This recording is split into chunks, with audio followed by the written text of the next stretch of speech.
So we're in Fresno, California, just finished doing a little work under the cabinet here in the kitchen area.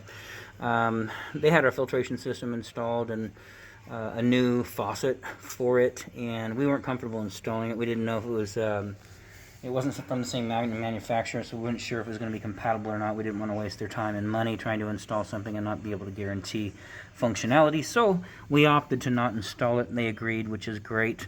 What we did do for them down here is we repiped some things. So starting on the cold side, you can see you got a brand new shutoff valve. The other ones we just took off. They're about 3 years old, brass craft quarter turn. But you know, if we didn't want to take them off, put them back on, because then we can't warrant those that installation because it's someone else's valve. So I mean, we don't warrant the valve, but we do warrant the installation. And if there's any debris in the old ones, then we're kind of stuck. So brand new quarter turn shutoff valve, 1/2 inch IPS by 3/8 OD, quarter turn on, quarter turn off, just cold. So we abandoned the second valve for the filtration system, just a nice shut off there.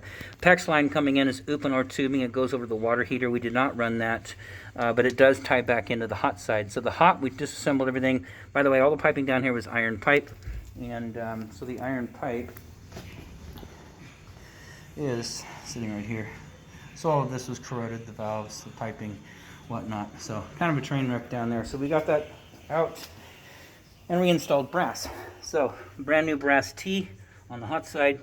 Brass adapter was on the open or tubing. So all we did was put the shark bite coupling on right there and tie the two pieces back together. So hot's tied back into the pump, and the pump is running right now at the water heater. Over here on this side, we gave you a brand new shutoff valve as well. 4-inch brass nipple, another quarter turn valve, and then of course we use these 3/8 dishwasher tees. What they are is 3/8. They connect to the valve, and then they allow you to hook up your dishwasher and your faucet to the same line, and so that's good. This line was pulled pretty tight, the dishwasher line, so now it fits just a little bit better. So anyways, everything cleaned up down here. Of course, the bottom of your cabinet, that could be addressed with the finished carpenter. If you'd like a referral, give us a holler. We'll be glad to refer you to one. Everything else down here looks good. We did check out the faucet in the bathroom. We flushed out the valve. We switched the supply line up to the hot side, and it still has low flow. And so I'm going to suggest a cartridge replacement or the whole valve body replacement. And we'll have to take a picture of that valve so we know who to contact for that. Outside of that, this installation is done.